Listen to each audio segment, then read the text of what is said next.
¿Se pueden rastrear las iglesias evangélicas o iglesias protestantes o iglesias cristianas no católicas antes del siglo XVI, o sea, específicamente en los primeros siglos del cristianismo? Esta pregunta nace a raíz de un comentario del hermano aquí, Emilio, que nos dice: yo siempre lo he dicho, si me preguntan si los protestantes pueden ser rastreados en la historia y encontrados desde los primeros siglos, pues contesto que sí son rastreables. Y sí se encuentran en la historia conocidos como... Bueno, pues para saber si el protestantismo o los evangélicos no católicos, cristianos no católicos, se encontraban en los primeros siglos del cristianismo y cómo se identificaban a estos grupos, tenemos que adentrarnos en la historia del cristianismo y en las fuentes académicas de los cristianos e historiadores de hoy en día. Existe una Biblia de estudio patrística que es la sabiduría del cristianismo antiguo del siglo I al siglo VI. Esta Biblia es de una editorial protestante, editorial Clie, la cual tiene como colaboradores académicos de la talla de I. Backhausen, tiene a Justo L. González, a Francisco La Cueva, Javier Picasa, Alfonso Ropero, entre otros. Son los colaboradores de artículos y biografías de esta Biblia de estudio protestante. Al ser una Biblia que nos habla desde los inicios del cristianismo del siglo I hasta el siglo VI, nos va a dar el nombre aquí del primer reformador protestante que murió hacia el año 150. Para eso nos vamos a la página 2012. Aquí nos habla de un reformador protestante llamado Marción, al cual, según este teólogo alemán luterano llamado von Harnack, fue el primer reformador cristiano, una especie de Lutero. Marción, conocido también como Marción de Sinope o Marción del Ponto por su lugar de nacimiento, resulta una curiosa figura de la antigüedad cristiana, estigmatizado como hereje en su momento. Ha sido muy bien, escucha bien, ha sido muy bien considerado e incluso revalorizado en muchos círculos actuales a partir de los trabajos de von Harnack, este teólogo luterano alemán, como el primer reformador cristiano, una especie de Lutero. Este individuo fallece entre el año 150 y 160. Sería el primer reformador protestante. Sería una especie de Lutero. Pero escucha lo que viene. Tenemos constancia de 2 obras escritas por él, o sea, por Marción, y en las que se condensa todo su pensamiento. En primer lugar, las antítesis en las que razona acerca de la maldad de la materia y la diferencia tan abismal que se ve entre el Dios, mira, Dios falso, o sea, Dios con minúscula, el Dios falso del Antiguo Testamento o de Miurgo, creador del mundo material y esencialmente malo, caprichoso e incluso inmoral, y el Dios Padre del Nuevo Testamento revelado en Jesucristo, un Dios esencialmente bueno.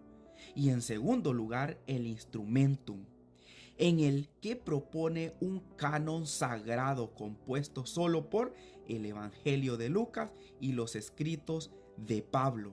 Entiende Marción que solo Pablo había llegado a comprender realmente el contenido real del Evangelio de Cristo, mientras que los otros apóstoles volvieron a caer en el judaísmo y en la adoración, escucha, al Dios inferior del Antiguo Testamento.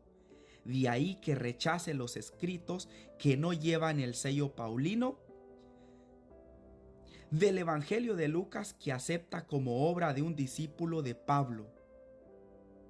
Expurga todo cuanto le suene o añadido judaico.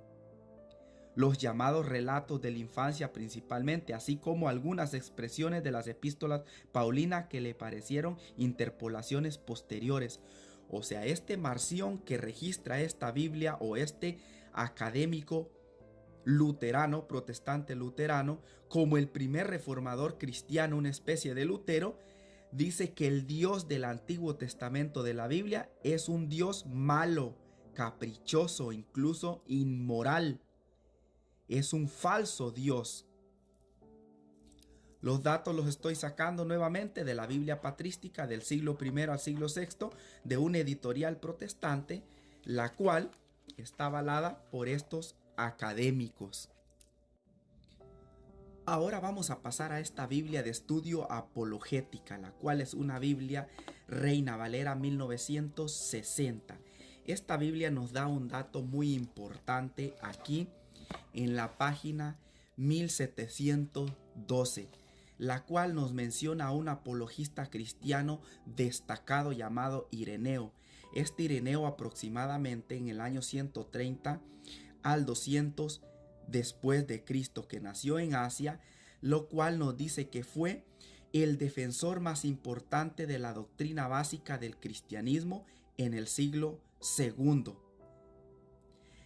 que se caracterizó por su eficacia para combatir la herejía del gnosticismo. Vamos a ver cuál era la herejía del gnosticismo que este cristiano apologista combatió en el siglo II. Según nos dice esta Biblia de estudio apologética Reina Valera 1960. Para eso vamos a citar este libro de Christopher A. Hall, el cual es un protestante episcopal. En este libro llamado Teología Patrística, aprendiendo teología con los padres de la iglesia, de este académico protestante, lo abrimos aquí en la página 283 y nos va a hablar de este Ireneo que nos mencionaba la Biblia Reina Valera 1960. Este académico protestante nos dice que Ireneo estaba profundamente preocupado por demostrar la conexión ininterrumpida entre los apóstoles y los obispos o presbíteros de la iglesia. ¿Por qué quería este cristiano apologista del siglo II demostrar esta sucesión apostólica? Precisamente porque los maestros gnósticos negaban dicha conexión. Ustedes han escuchado hoy en día cristianos negando la sucesión apostólica. La enseñanza apostólica ha sido preservada por medio de las sucesiones de presbíteros en la iglesia. Esto era lo que defendía este cristiano llamado Ireneo. O sea que esta doctrina o esta creencia de que la iglesia no puede tener sucesión apostólica o que eso no importa, es una práctica o una creencia de los maestros gnósticos del siglo II. Eran los que negaban la sucesión apostólica. Y escucha bien lo que dice la página 284. Además, cuando surgen preguntas hay que escuchar atentamente a las iglesias más antiguas. Por ejemplo, Ireneo otorga claramente a la iglesia de Roma un lugar de eminencia y autoridad dentro de la iglesia.